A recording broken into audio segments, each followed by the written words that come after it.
Okay, so welcome to this, the first session of day 2 for the Antinatalist Advocacy Conference 2023. So I am joined for session 4 out of the 6 total sessions by Oscar Horta. So I'm sure he needs no introduction. I'm sure you all know who he is, but I'm going to give a brief one anyway, and then we will get into the role of things.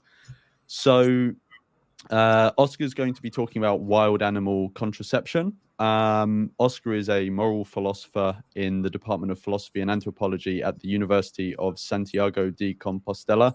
I hope I said that correctly. He's written many papers and books on the topic of animal ethics, including his 2022 book, Making a Stand for Animals. In 20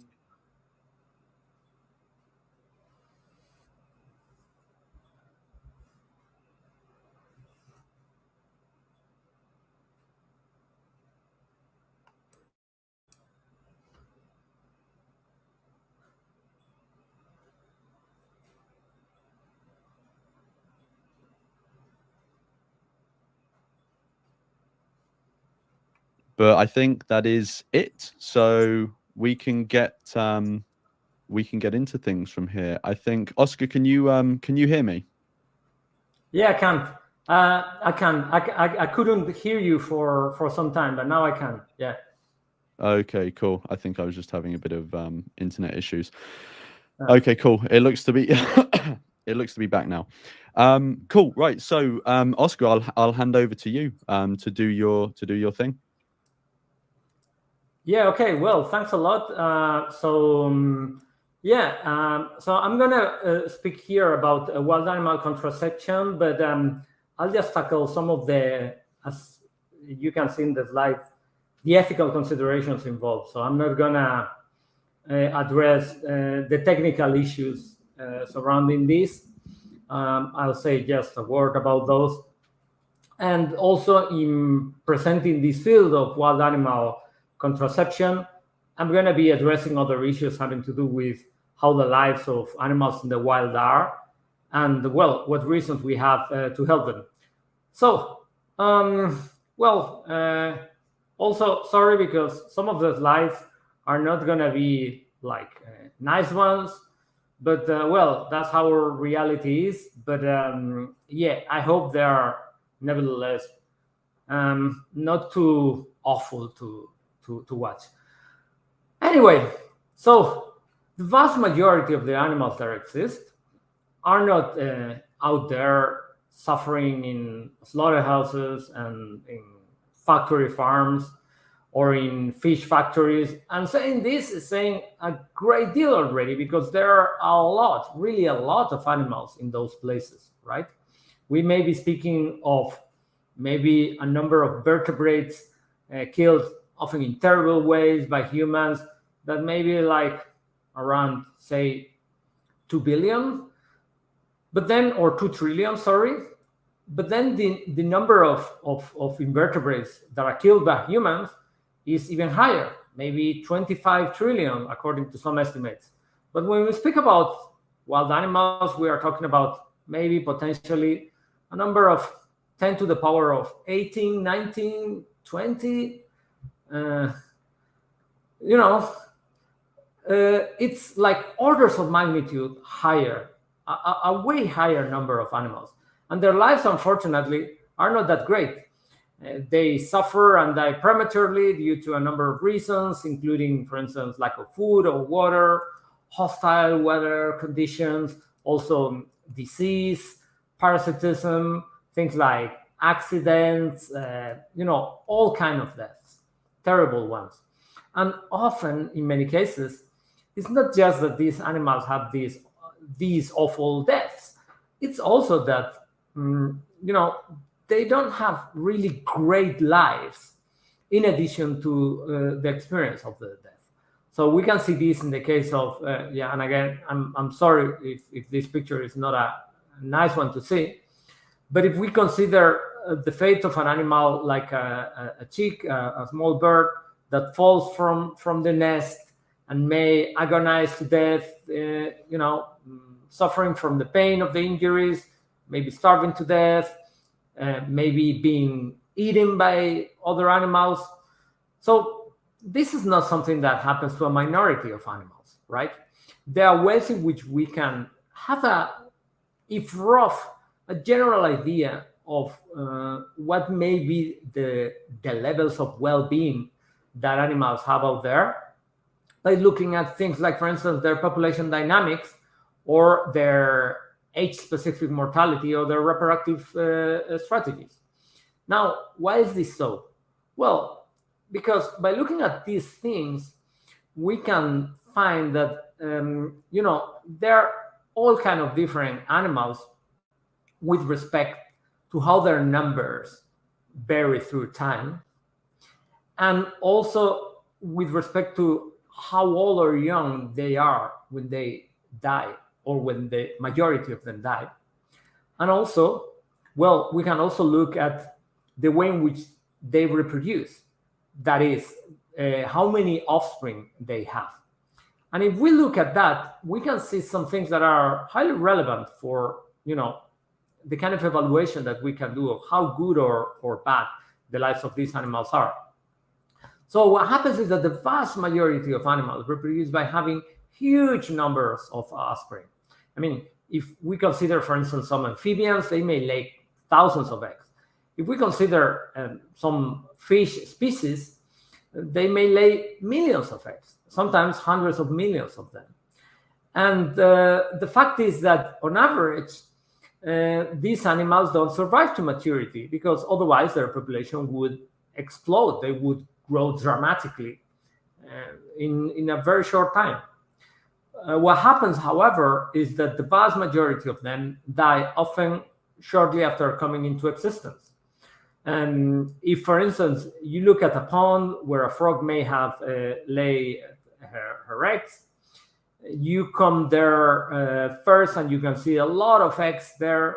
Then you come back a few days later and you'll find that the eggs are no longer there. What you'll find are tadpoles, but the number of tadpoles that are around is, of course, smaller than the number of eggs. And then you come back some days later and you'll find that the tadpoles are bigger, but their numbers have significantly dwindled because many of them die in the process.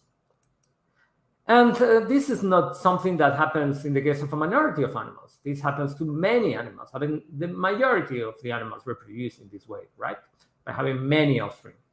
So the fact is that we typically don't think of that. So when we look, for instance, at a picture like this one, what we find is, oh, these cute animals, these nice chicks, these nice ducklings here. And we don't consider that on average, only one of them per parent will make it to maturity, right? And as we said, and as I said before, as we saw, their deaths can be very painful, right? So when animals die and they are very young, what happens is that they don't live long enough for them to have positive experiences, but they have the negative experience of dying, starving to death, being eaten alive, and so on, right? Okay, so in light of this, maybe we can make some guesses about what the well-being distributions in populations may be. Consider, for instance, this table where the horizontal axis represents time and the vertical one, the numbers of animals. That is, for a certain population of animals, how many animals are present there at a given time. So with some animals, it works like this. So what happens is that they have low juvenile mortality. Many of them survive until they reach a very old age. This is what happens, for instance, in the case of human beings. But cases like this are a minority. These are called type 1 when it comes to designing the different survivorship curves among different animals. Now, type 2 would be a mixture of type 1 and type 3, but what we are especially concerned with here is type 3, and type 3 is this, has these animals classified in type 3, they have very high numbers of animals that die when they're very young. They have very high juvenile mortality. So this is interesting because this fits what we've seen before. The fact that many animals reproduce by having many offspring who die when they are very young. So suppose we made some estimates of what the well-beings of animals in these populations may be. Well, there's going to be inequality for sure. I mean, not all animals have the same levels of well-being. Not all lives are equally good or bad. But these graphs kind of give us a hint of the levels of well-being that there can be in those populations. Because if you die very old, you may expect to have a good life. I mean, not always, but you may. I mean, not always, because you may have some, chronic disease or something. Whereas if you die when you are very young, your life is going to be pretty bad. So imagine that we try to, draw some, some graphic where we represent how good or bad the lives of animals can be. So if we are optimistic concerning how the lives of the animals of type 1 may be, we may think that, well, the level of well-being may be like the one you see in the left, right? Where the horizontal line represents the 0 level at which life starts being net positive or net negative. If we are less optimistic, that means that many animals will have net negative levels.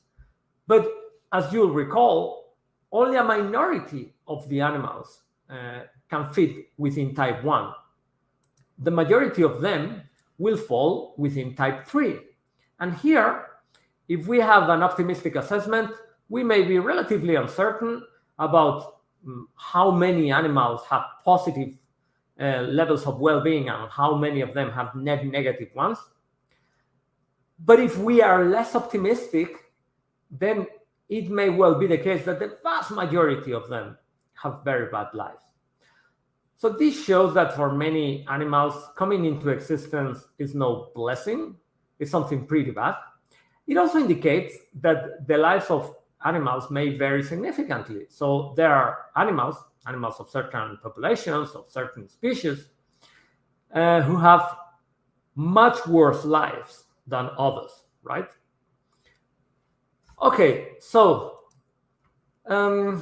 once we've seen that, the next point to consider here is the fact that human beings, while often indifferent to what happens to non-human animals, in some cases they react and they do things that can help animals, right?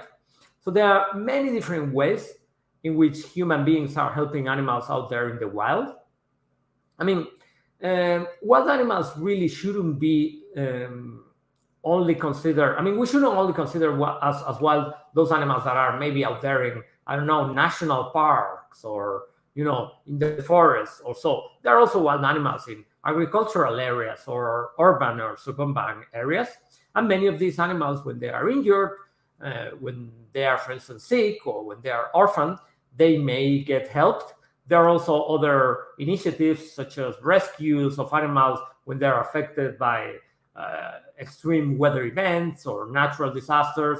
And there may be also, there actually are other initiatives that help very large numbers of animals. So this picture you see here, well, as you can see, it's a small plane, and you see they are manipulating something there. So, well, the things that they are manipulating, they are doses of, they are baits that have doses of a vaccine, in this case, against rabies. And they are throwing them from the air because they want to prevent the spread of this disease among certain animals. The reason why they do this is because they don't want these animals to pass this disease to human beings. However, by doing this, they are helping very significantly the animals that are vaccinated, right? And this is not something new. This has been done for decades already. Since the 80s, you can find scientific papers in journals, addressing this, that are more than 40 years old. And these programs, as I say, they have been implemented first with pilot programs, then they have been monitored, and after this monitorization, they have been expanded to other places, and they have not been done only in the case of diseases like rabies. They have also been applied in the case of diseases such as tuberculosis, anthrax, swine fever, and several others. So there is a lot of experience about this already, meaning that we could do more to help these animals. Okay, however, of course, you can think of an objection, right? Which is, what if by helping animals, we do more harm than good? And the best example of this that we can think of is what happens when we feed animals. So in this picture, you can see some manatees that are being fed some lettuces. So what happens when we provide food to animals, but also when we help them in other ways, it's just that feeding them would be the clearest example, is that we can make their numbers grow. So for instance, suppose that there is a population of animals that is starving, and this is bad and we can help them. But if we do this, then we run the risk of, multiplying the population of these animals and make it the case that in the future, they'll suffer a lot. Is there something we can do about this? Well, the fact is that there is something we can do about this, which is combining the program where we are helping animals with contraception. Now, contraception programs have been run already in many different places all around the world. As you can see here in these pictures, this is something that appears in the news every now and then. A clear example of this is what happens in the case of birds who live in towns or cities. And at some point, people decide that, well, they are too numerous, we want to get rid of them, and they want to kill them. So an alternative to that, which means that they won't be harmed in this way, is by using contraception. The same thing happens, for instance, with deer, or shall we say deers, because they are not an uncountable mass, even if this is not a standard English, that are also threatened by hunters because people think that their numbers are too high. So contraception is a sound alternative to this. And there are many different examples of this. You can see this one, the ones I presented come from different countries. You can see this one in the case of other animals in the UK. And you can see in the right that the announcement of a conference on fertility controls for wild animals, like boars, right? It's a conference that took place in a university in Barcelona. And there are other examples of this. So in some cases, contraception is kind of difficult because you need to inject a vaccine, including the contraceptive, to animals. This happens, for instance, in the case of contraception used with large ungulates. But for instance, in the case of other animals, you can administrate orally the contraceptive. You can create some, food products that will contain the vaccine, as you can see here in this picture. So, as we've seen, then this is something that is widely available. This is something that has been done, and this is something that is backed by science and even by governments. So, for instance, these two screenshots here come from the British government, right?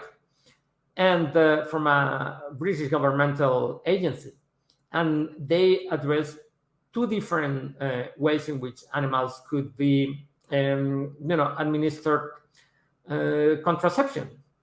There are different ways in which this can happen. So, for instance, with large herbivores, typically they are now using a product called Gonacon.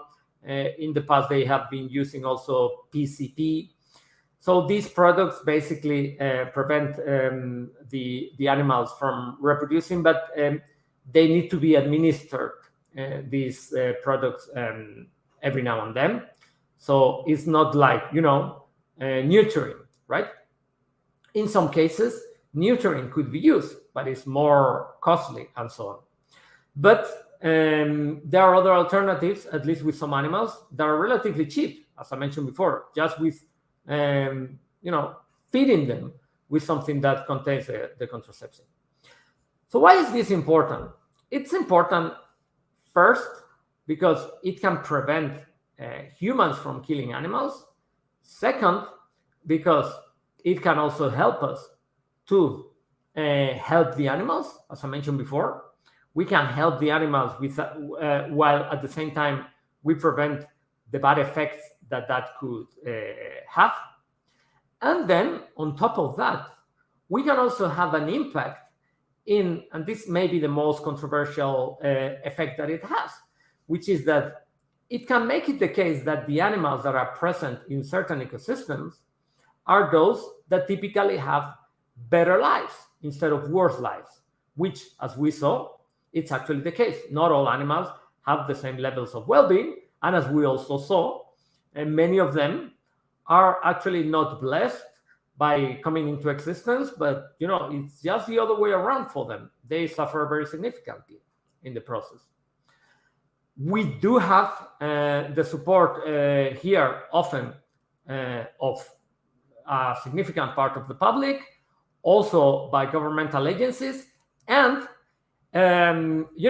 it's something that is growing. In this website here, you can Google it, you can see how many cases of interventions like this are taking place around.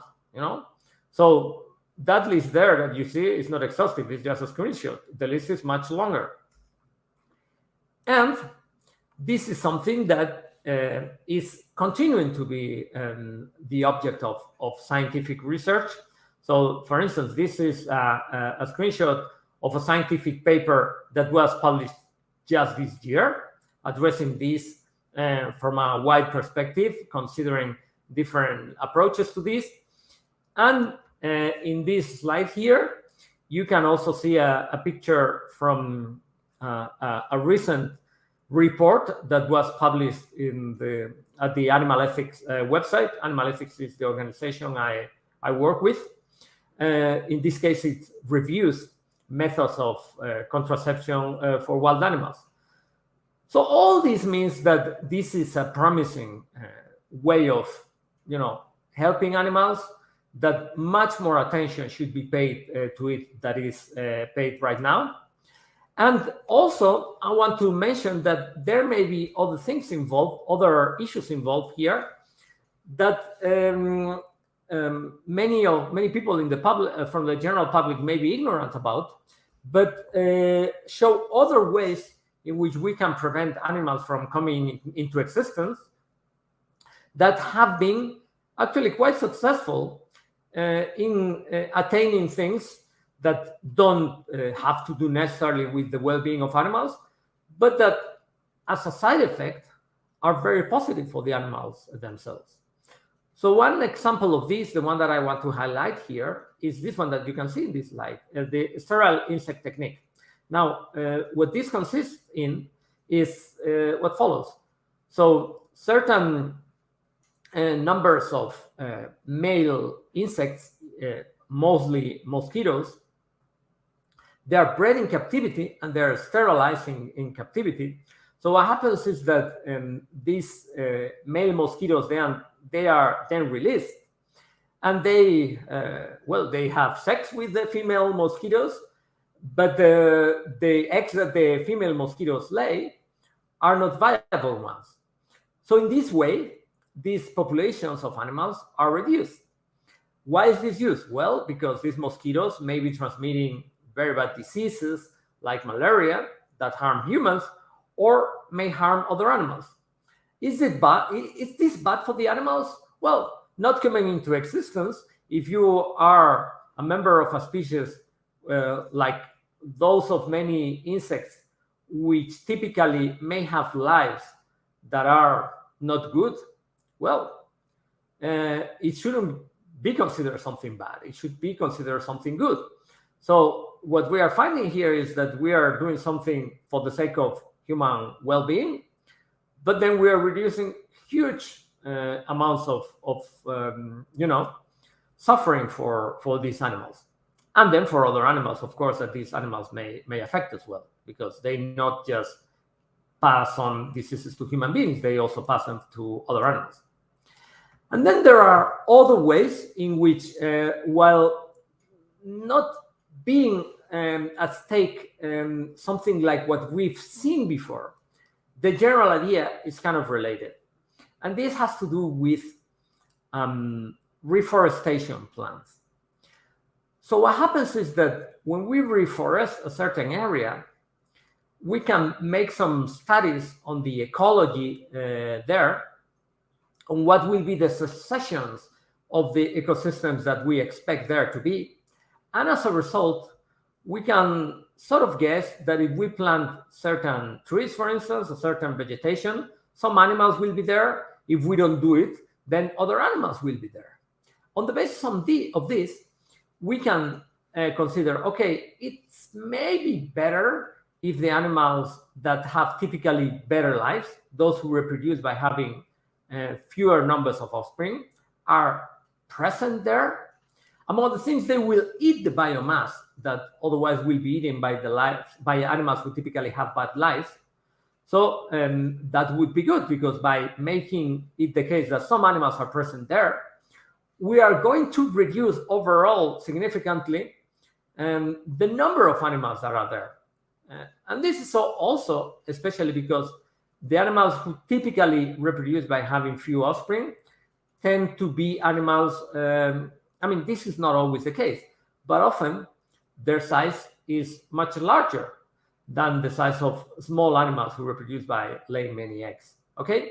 So this, while not being about contraception itself, shows how an idea similar to the one informing contraception efforts from an ethical viewpoint can have other implications as well. And finally, I'm gonna be finishing soon. I want to mention that it's very important that we start discussing this and that we start to be concerned about this, not just because of what is happening to animals right now, but also because of what may happen to animals in the future. So you may think that this slide here is about something that looks kind of sci-fi-ish, looks like science fiction, yeah, but it's actually true. And this is about something that happened a few years ago. An Israeli ship tried to land on the moon, and well, it didn't succeed, but it was carrying a certain number of invertebrates, in this case tardigrades. So there is an increasing number of experiments outside Earth bringing animals there. Moreover, what about panspermia? Panspermia is the it's the name that is given to efforts to spread life outside Earth, and this life may be filled with suffering. This was examined by Gary O'Brien in this paper that was published a few years ago. So this shows why it's important to start talking about this. Wild animal contraception, or animal contraception in general, is important because of its implication right now. But if we get society and if we get the relevant key agents to care about this, so people get familiar with this idea and they start supporting it more and more, this can not only prevent many hours, days, years of suffering right now or in the near future, it may also be extremely influential in order to prevent very bad things happening to non-human beings in the long term, in the far future. So I think it's very important then that we take this seriously as this issue deserves. And that would be it with regards to my presentation. Thanks for listening to this, and I'll be very happy to take any questions that you have about this. Classic was on mute. Thank you so much for that, Oscar. And we'll have some questions from the audience, but I've got a few to begin with. And actually, this wasn't on my list, but the first thing I wanted to actually ask you about was the last thing you talked about panspermia. And, you know, we're now getting to the point in, humanity's level of technological development where we, you know, it is actually getting to a significant well, risk, I would say, to frame it negatively, that we may unintentionally or intentionally spread wild animals to other planets, you know, in some time in the future. How much of a risk do you perceive that as? And are you, I don't know how plugged in you are into the, you know, the people who are sort of working on this sort of stuff, but are you aware of any voices in the groups that are trying to take humans off of Earth that are actually pushing it back against this to try, you know, because they're aware of these risks? Yeah, well, thanks for that question. That's a very important one, I think. So, unfortunately, I'm not aware of any, discussion about this. I mean, at least among the people who are willing to do these kind of things, considering the interests of non-human beings. So, those who are considering the interests of non-human animals are people who, are involved in animal advocacy, wild animal advocacy, or doing academic work concerning animals, but they are not the ones really dealing with the scientific discussions about this.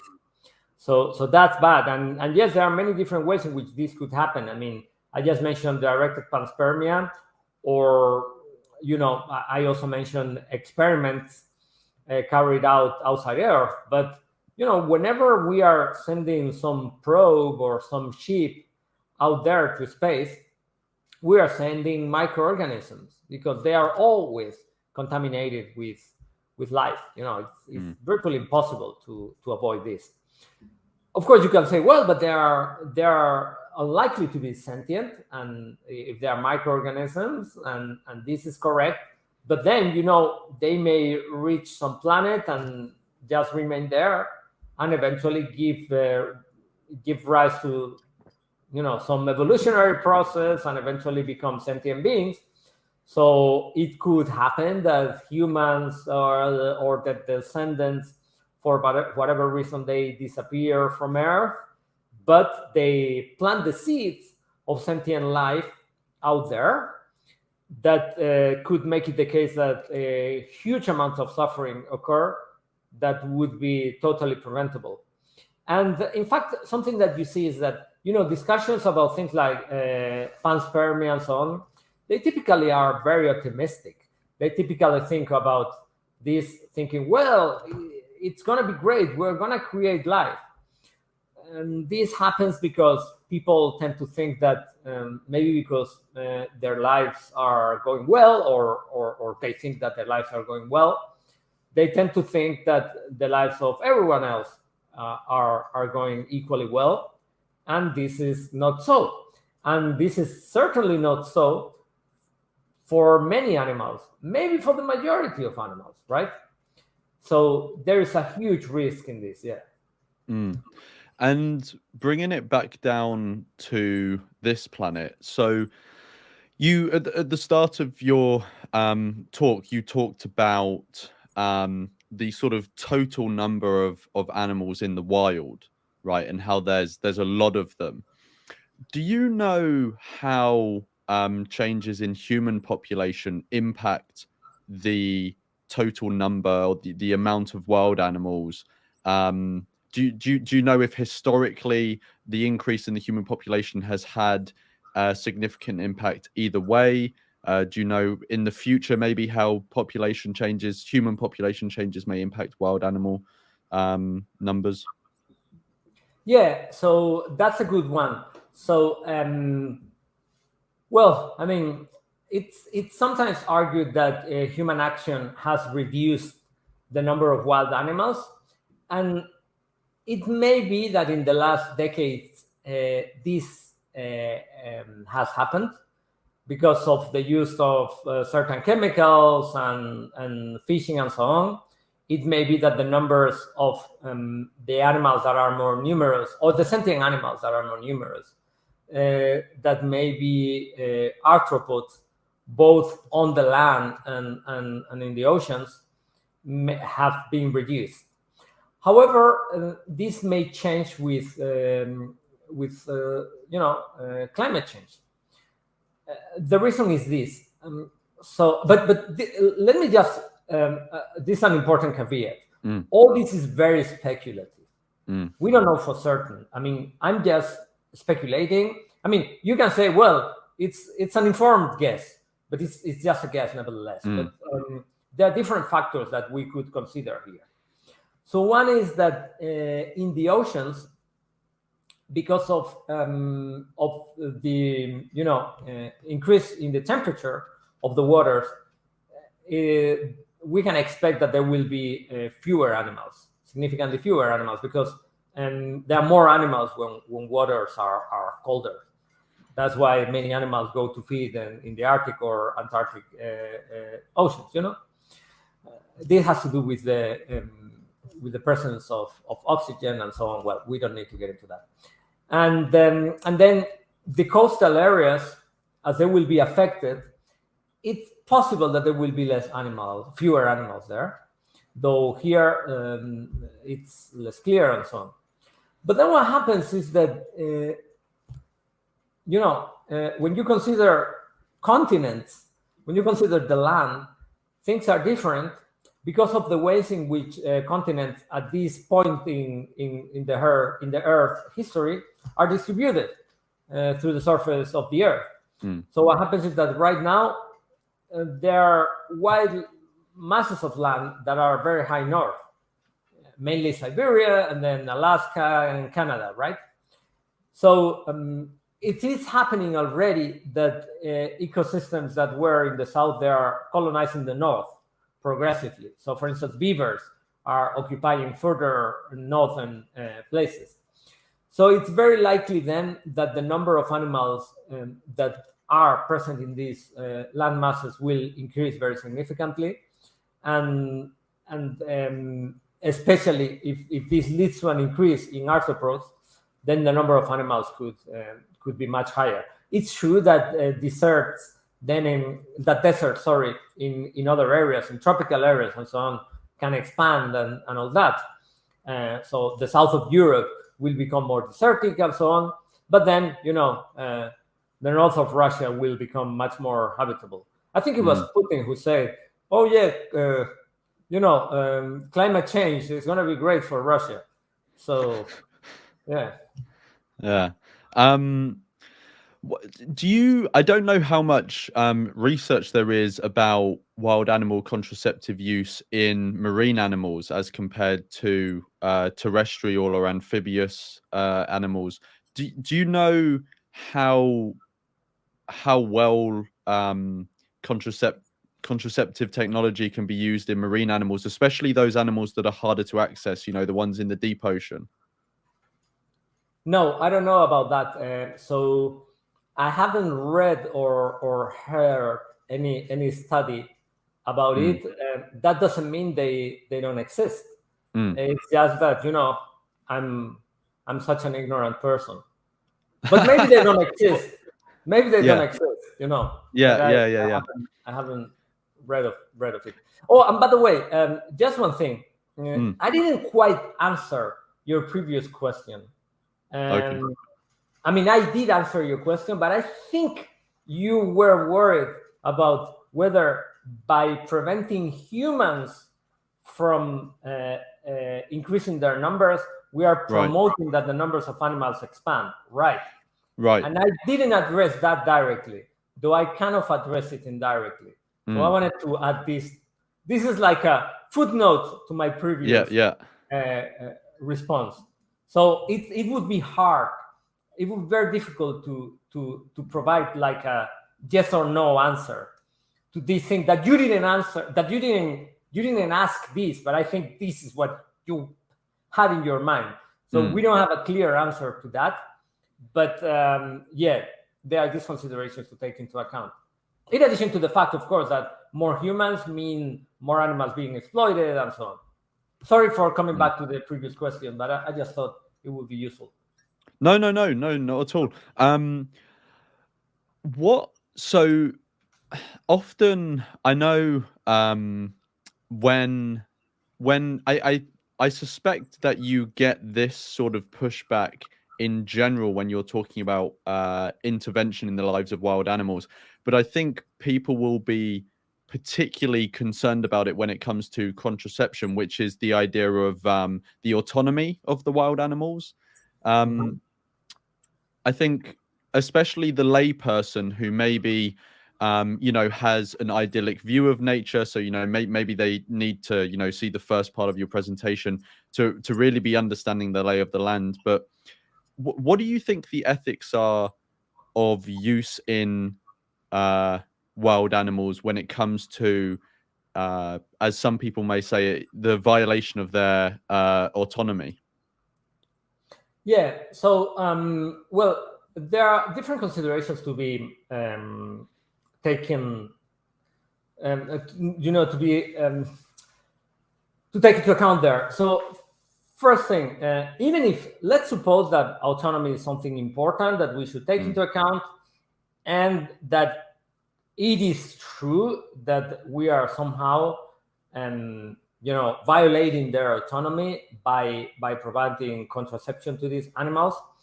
Even if these were so, there would be other things that would be very important, such as the huge amount of suffering that will take place if we don't do this, right? This is very significant. We are talking about, suppose that an animal is going to lay, 1,000 eggs or 10,000 eggs. We are talking about, on average, 9,000 or 9,900 and something animals who will die probably when they're very young. If it's just 1,000, then it's going to be 990 something. So, at some point, the weight of those interests should count for something, to think that, respecting that right to autonomy, if that right exists, cannot wait, no matter how much suffering and premature death there is, seems to be implausible. And because the figures are so staggering, so huge, it looks like they would outweigh that, right? So that would be one consideration. But then, concerning autonomy, autonomy is important because it allows you to live your life freely. But the thing is that your autonomy can be, frustrated in many different ways. I mean, if you want to lead a happy life, but you can't because you are under huge stresses due to lack of everything you need in order to live well, like you don't have food availability, water availability, and all that. So it would look weird to say, well, I'm autonomous to just die here, And bear in mind also that this is important because when we provide contraceptives to animals, it's not only their descendants that we are helping those animals themselves. For instance, suppose there are birds in some urban area. If they reproduce by having many offspring, there will be many more birds, and this will mean that they will have, on average, each bird will have less food, fewer places to take shelter, and so on. So it's better for them not to have more offspring, right? On top of that, as I mentioned before, sometimes contraception may be the only way that can allow us to help them without causing more harm. Meaning that if we don't use contraception, maybe we will decide that we shouldn't have them at all. So it's better for them to be helped and to be provided contraception, right? So when you consider all these things, it looks like odd to say that respect for the animal's autonomy should prevent us from saving the very lives, maybe, or crucial elements of the well-being of the very animals whose autonomy we are supposed to be defending, and of many others that will come into existence afterwards. And what do you think? I think one of them we've already kind of touched on, but what do you think are the unanswered questions that really need to be answered when it comes to population ethics with wild animals? Well, I think that, just to start with, I think that population ethics works with non-human animals just like it works with humans. So I don't think we should accept different principles for humans and for non-human animals. What happens, though, is that in factual terms, the situation of non-human animals and humans is difficult. In fact, to be a bit more accurate, the situation of animals who have very bad lives and animals who, on average, don't have very bad lives, the factual circumstances involved there are very different. And we are within one group. We are among the animals who don't typically have these horrible lives. I mean, even though our lives may be bad enough, right? But humans, maybe chimpanzees, elephants are the lucky guys, So I think that then, in order to answer your question, two different fields remain there to be addressed. One is concerning theoretical population ethics, and another one has to do with the lives of animals, issues related to population dynamics, and so on. So the latter has been addressed already by studies in the science of ecology and life history theory and all that. And what we need is to translate the knowledge that has been gained in those fields in terms of well-being, right? In terms of positive or negative welfare for the animals. So when we look at some study saying, okay, well, these animals populations vary in this way and this other way, well, that's some knowledge that if we approach it with the viewpoint of welfare biology or wild animal welfare science, can tell us a lot about how the lives of animals really are. So this work here that would involve, for instance, literature reviews, translating it to the language of well-being would be very, very useful. And when it comes to theoretical population ethics, I think that there is a lot of work there that should be done. And I've been doing some work on this in coming up with models in population axiology and population ethics that are less simplified, less idealized, and include factors such as uncertainty, such as inequality, and also the distinction between the different components of welfare. So it's not enough to say that in a certain population, a net level of well-being is this and that. It would be interesting to see what are the components of that net level of well-being.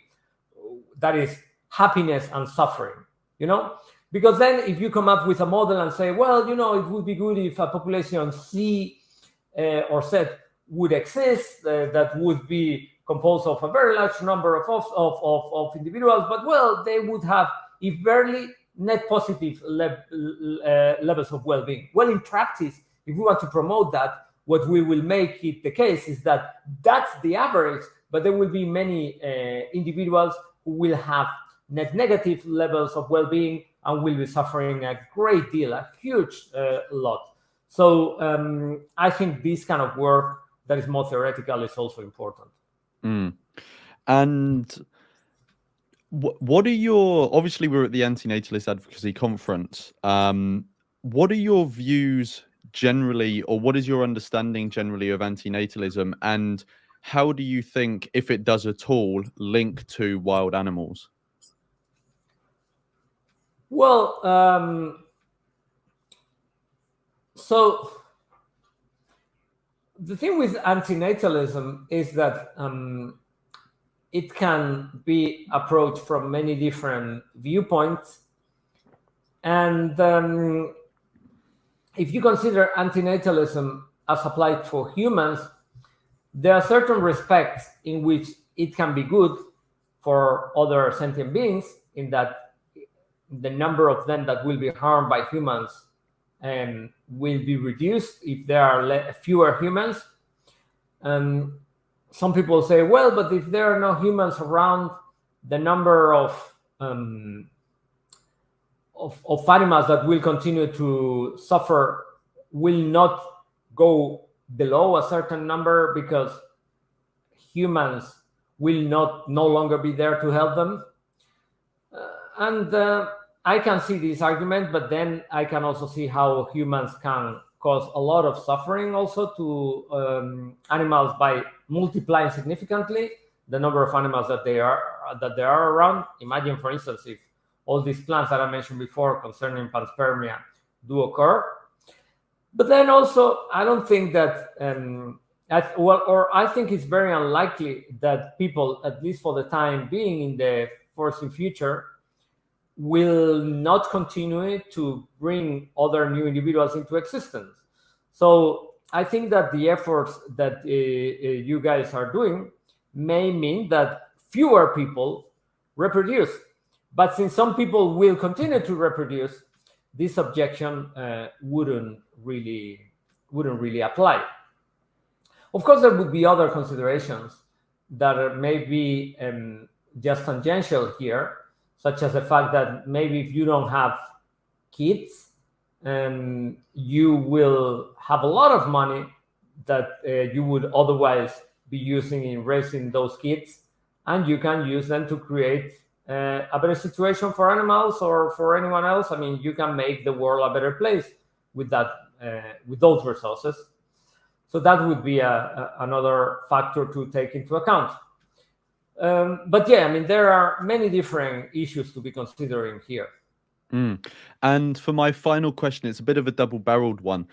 So the first part of it is, for the people watching now, what can they do as individuals to help wild animals? And, you know, if they have a particular interest in contraceptive use in wild animals, I don't know if there is a specific way they can help with that. So yeah, what can we as individuals do to help? And what are you working on at the moment? Well, that's not really one question. Those are I know it's kind of two, but I tried to unrelated one. Yeah.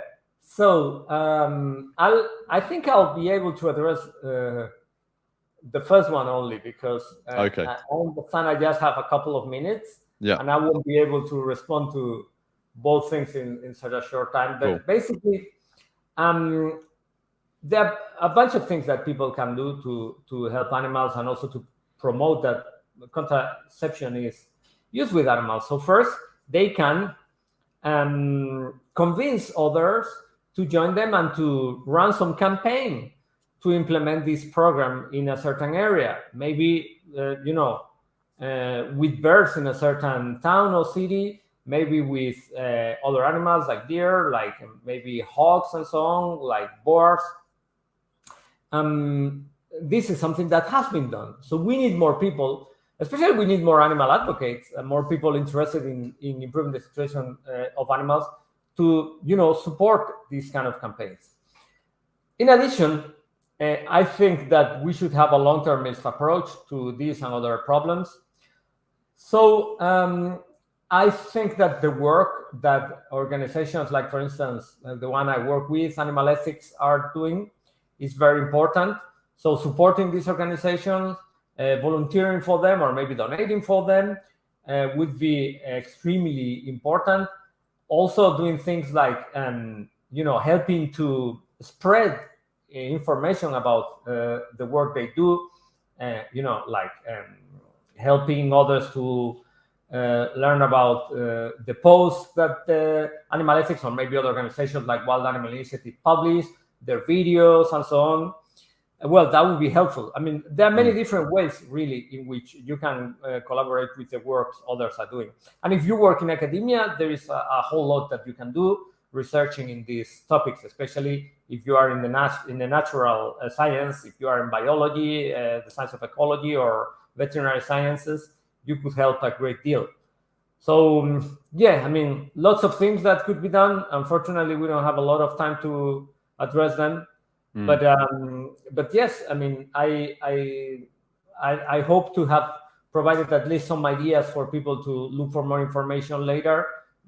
You can visit, as I said, Animal Ethics website, and yeah, I think that would be it. Thanks for the question, and thanks for the other questions as well. Thank you so much, Oscar. So if there's actually any links that you want to get to people for things that you want to see or ways they can help, we'll be sending out a newsletter. So if you just send those links over to me, I'll include them and people can have them. But I'll definitely include animal ethics. But yeah, thank you so much for the presentation and for answering your questions. It was really informative, and I really enjoyed it. Well, thank you very much, and yeah, good luck with the rest of the conference.